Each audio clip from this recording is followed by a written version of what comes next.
Hello dear students of class 6।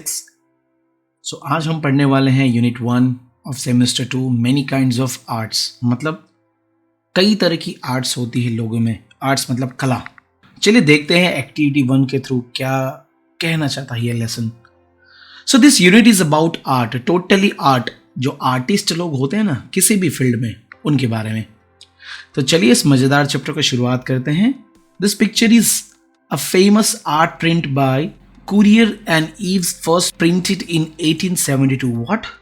1872 की painting है ये। बहुत ही सिंपल पेंटिंग है यार। क्या है इसमें इतना कुछ इंपॉर्टेंट जो इसको चैप्टर में डाल दिया है? फेमस भी है, इसके कारण क्या है फेमस होने का देखते हैं।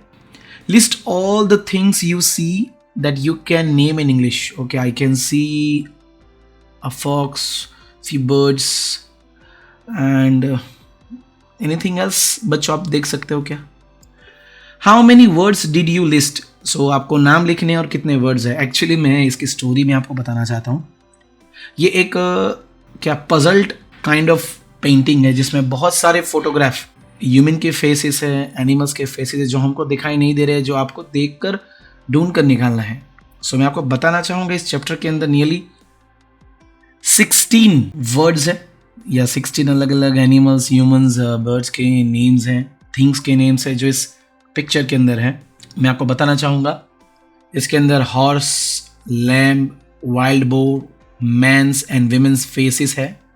8 ह्यूमन एंड 8 एनिमल फेसेस है जो इस सीन के अंदर छुपे हुए हैं। आप बोल रहे होंगे सर कहाँ पर है 16? डेफिनेटली मैं आपको दिखाना चाहता हूँ, देखिए। सो ये 1 2 3 यहाँ पर हो गए। यहाँ पर एक है 4 5 6 ह्यूमन फेसेस है। यहाँ पर एक एनिमल 7, यहाँ पर फेस है 8, यहाँ पर फेस है 9, फिर यहाँ पर है 10, यहाँ पर है 11, ये है 12, यहाँ पर है 13, यहाँ पर है 14, 15 एंड 16। ध्यान से देखोगे तो ही दिखाई देगा आपको। ज़्यादा जानकारी के लिए आप गूगल कर सकते हैं, ये बहुत ही फेमस है, वर्ल्ड फेमस है। आइए चलिए आगे बढ़ते हैं एक्टिविटी 2 की तरफ। वंस अगेन एक आर्टिस्ट के बारे में जानकारी लेनी है। Vincent van Gogh. कौन है? Vincent van Gogh was an artist who lived in the Netherlands from 1853 to 1890. ओह, 1890 में उनकी डेथ हुई। ये उनकी फोटोग्राफ है, रियल फोटोग्राफ तो नहीं है। He painted more than 900 paintings. Wow, 900 से भी ज़्यादा पेंटिंग्स ड्रॉ किए हैं। Superb. During his life he only sold 1 painting. What? सिर्फ एक ही पेंटिंग बेची इन्होंने पूरे लाइफ में, सिर्फ एक पेंटिंग बस। क्या बात है। But now his paintings are very valuable and famous. जिनके पास इनकी पेंटिंग्स है आज उनके दाम लाखों में, करोड़ों में, इतनी फेमस हो चुकी है भाई। आगे लिखा है van Gogh like to use very thick paint. ओ, थिक पेंट बच्चों, इस तरीके का थिक पेंट उनको पसंद था। And he loved colour. Look at this detail from one of his painting. ये जो पिक्चर है उसमें डिटेल में देखो आप, यहाँ पर किस तरीके का बोर्ड यूज किया है उन्होंने। कलर्स देखो, एकदम थिक कलर यूज किए हैं। सो लिखा है यहाँ पर what colours do you see. Okay, यहाँ पर ग्रे है, कुछ ग्रीन कलर है, येलोइश क्रीम है, मिक्सचर ऑफ डिफरेंट कलर्स है, स्किन कलर है। सो यहाँ पर कैनवास बोर्ड उन्होंने यूज किया हुआ है। Yes. How would you describe this paint? The paint, ये पेंट है actually thick paint, maybe ये ऑयल पेंट है। Is this a thick? Yes, thick है। डार्क है, कुछ जगह पे लाइट भी है। हार्ड है, सॉफ्ट नहीं है, बम्पी है। सो आगे लिखा है when Gogh made this strokes with his brush. ये उनके ब्रश के हेल्प से उन्होंने ये सारे स्ट्रोक्स बनाए हैं। ये कला है, एक आर्टिस्ट की आर्ट है ड्रॉ करने की। Do you think he pushed on the canvas firmly और सॉफ्टली? क्या आपको लगता है उसने एकदम हल्के हाथों से ड्राइंग किया होगा या थोड़े से दबाव से? Did he move the brush quickly और स्लोली? क्या आपको लगता है उसने जो ब्रश मूव किया था, क्या वो धीरे धीरे ब्रश मूव करता था या थोड़ा quickly? How do you think he made this marks? So imagine करना है कैसे बनाया होगा इन्होंने। आइए चलिए आगे बात करते हैं एक्टिविटी 3 के अंदर डिटेल में। Below you can see 3 of वॉक्स पेंटिंग्स, वैन वॉक्स पेंटिंग है यहाँ पर 1, 2 एंड 3, ये तो उनका खुद का ही फोटोग्राफ है, portrait. One picture is a self portrait का मतलब है खुद की ही फोटोग्राफ, की ही स्केच पेंटिंग बनाना। This means it is a painting that Van Gogh painted of himself, खुद का ही पेंट, वाओ, ड्रॉ कर दिया था उन्होंने और पेंटेड किया था। The way an artist paints, the colours he chooses and the shapes he likes are all parts of style. उसकी स्टाइल क्या थी पेंटिंग करने की, कैसे अलग तरीके से कलर्स कैसे चूज करना है, कैसे शेप्स से ड्रॉ करना है। Van Gogh's paintings are all of different subjects, but the style of all three is the same. तीनों की जो स्टाइल है वो सेम है, बट उनके जो टॉपिक्स है वो डिफरेंट थे, सब्जेक्ट डिफरेंट थे। Meaning that in each of paintings he uses the colours, very good, shapes जो उसको पसंद है, और कलर्स ज़्यादातर उनको जो पसंद है वही कलर्स और शेप्स उन्होंने यूज़ किए हैं इसके अंदर। आगे क्या लिखा है, look at his paintings carefully, what colours and shapes do you think that when Gogh liked. ओहो, पेंटिंग को देख के आपको बताना है कि इस महान पेंटर को कौन से कलर्स पसंद थे, कौन से शेप्स पसंद थे, क्योंकि ये इनकी एक स्टाइल का पार्ट जो है। चलिए सो डिस्क्राइब करेंगे हम, यहाँ पर लिखा है let's use words to describe the style of painter. Painter की स्टाइल को डिस्क्राइब करना है using describing words. To describe van Gogh style, name at least 3 things, 3 चीज़ों के नाम लिखने हैं जो इन तीनों पेंटिंग में है, जो कॉमन है। सो एक तो है थिक कलर्स, दूसरा है कैनवास बोर्ड, तीसरा है वार्म कलर्स। उन्होंने वार्म कलर्स लिए हैं, कैनवास का बोर्ड लिया हुआ है और थिक कलर्स लिए हुए हैं। ये 3 चीज़ें कॉमन है। इसके अलावा उनकी पेंटिंग है colourful, attractive, beautiful, real, extra ordinary and awesome. ये मुझे देख के मैंने ये वर्ड्स, डिस्क्राइबिंग वर्ड्स लिखे हैं। ये ग्रामर का टॉपिक है डिस्क्राइबिंग वर्ड्स। सो नीचे लास्ट में लिखा है how many describing words did you use. So भाई मैंने तो यहाँ पर यूज़ किए हैं 6 डिस्क्राइबिंग वर्ड्स। अभी ये वर्ड्स मुझे मेरे क्लासमेट्स के साथ शेयर करने हैं, उनके वर्ड्स मुझे पढ़ने हैं, और हमें जैसे अपने ग्रुप में जितने भी स्टूडेंट्स हैं सबके वर्ड्स देखने हैं, और देखने टोटल हमने कितने अलग अलग वर्ड्स को निकाला है एज अ डिस्क्राइबिंग वर्ड्स। आइए चलिए एक्टिविटी 4 की तरफ चलते हैं, जिसमें आप इस तरफ 4 डिफरेंट फोटोग्राफ्स देख सकते हैं। ये फोटोग्राफ्स है रंगोली के। What is rangoli? Rangoli is an integral part of Indian culture. बिल्कुल सही कहा, हमारे कल्चर का एक इंटीग्रल पार्ट है, इंटरनल पार्ट है। On festivals we prepare rangoli to welcome god and guest. मेहमानों को और भगवान के स्वागत के लिए हम रंगोलियां बनाते हैं अपने घर के आंगन में। Following are some beautiful rangolis, ये रही 1, 2, 3 एंड 4 रंगोलीज हैं। सो इसमें कौन से कलर्स और कौन सी चीज़ें यूज़ की गई हैं, जैसे कि जिप्सम कलर यूज़ किया है, फ्लावर्स हैं, लीव्स हैं, लैम्प्स हैं, सॉ डस्ट हैं, ग्रेन्स हैं। रंगोली बनाने के लिए क्या क्या यूज़ किए हैं वो हमें नीचे लिखना है। सो पहली वाली जो पेंटिंग है, मतलब ये वाली जो रंगोली है, जिसके अंदर थिंग्स की बात करूं मैं, सो यूज हुआ है फ्लावर्स, लैम्प्स एंड कलर्स। ये अंदर फ्लावर्स हैं, लैम्प्स हैं और कलर्स हैं। कलर्स में violet, yellow, white, green and blue है, और मुझे सबसे ज़्यादा पसंद आए हैं फ्लावर्स। सेकेंड वाली जो ये पिकॉक वाली पेंटिंग है, सो उसमें कौन सी चीज़ें यूज़ की गई है, ओनली कलर्स यूज़ किए गए हैं, orange, green, blue, yellow, brown, और कलर्स ही मुझे पसंद है। नंबर 3 ये वाला रंग बेरंगी रंगोली, जिसमें जिप्सम कलर्स यूज़ किए गए हैं जो पाउडर फॉर्म में आते हैं। सो इसमें pink, sky blue, green, yellow, orange, red, and मुझे इसके अंदर उसके कलर्स ही बहुत कॉम्बिनेशन पसंद आया। सो लास्ट वाला है जिसमें कलर्स एंड पेपर यूज़ किए, क्योंकि ये एक पेंटिंग टाइप है जिसमें violet, yellow, white, green, blue ऐसे डिफरेंट कलर्स के इस्तेमाल किया गया है, और मुझे उसके जो कलर्स शेड किए हुए वो मुझे बहुत ही पसंद आए। तो यहाँ पर एक्टिविटी 4 हो रही है फिनिश्ड।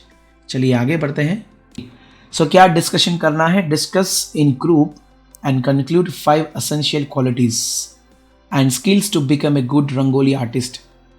अगर किसी को भी एक गुड रंगोली आर्टिस्ट बनना है तो तुम्हारे पास कुछ खूबियाँ होनी चाहिए, दैट इज कॉल्ड क्वालिटीज़, और स्किल होनी चाहिए। तो वो कौन सी होनी चाहिए, वही है सबसे बड़ा प्रश्न। सो हम लिखेंगे, स्टार्ट करेंगे With this sentence, the Rangoli artist should have sense of choosing right colours. बिल्कुल सही.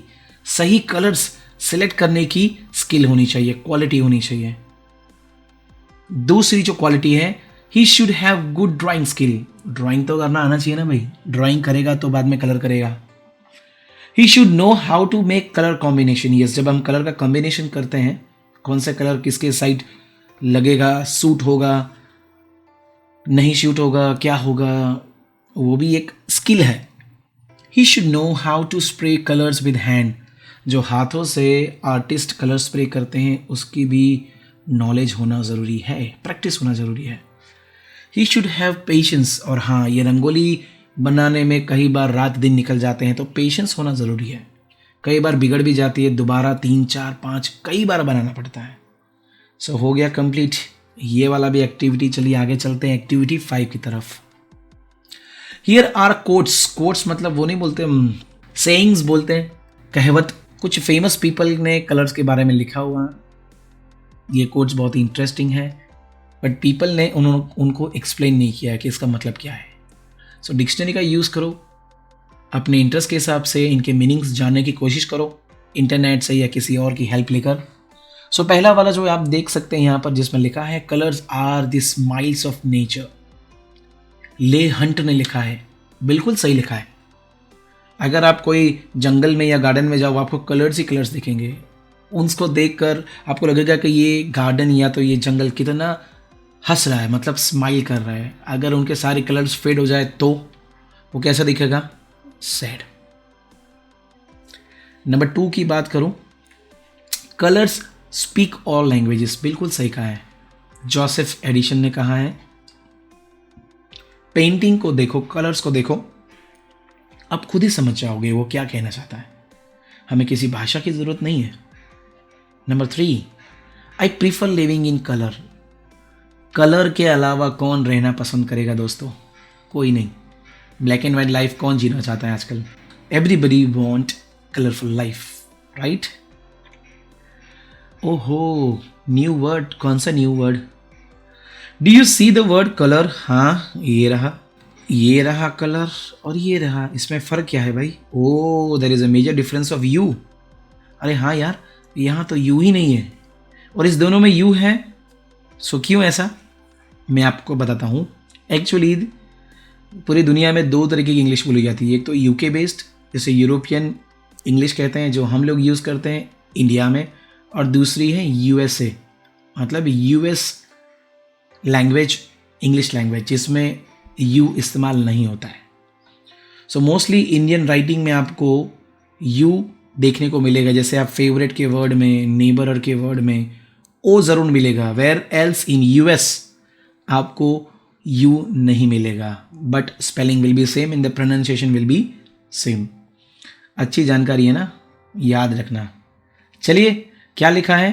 Circle the quote about that interest you the most. जो आपको सबसे ज़्यादा पसंद है उसको सिलेक्ट करो और फिर उसको एक्सप्लेन करो हमारी भाषा में. तो कौन से 3 थे भाई. ओहो हो.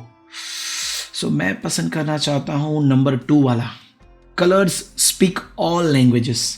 सो मैंने अपनी भाषा में एक्सप्लेन किया हुआ है, मतलब अपने ओन वर्ड्स में. आप अपने ओन वर्ड्स में कर सकते हैं. प्लीज़ इसको कॉपी मत करिए, मज़ा नहीं आएगा.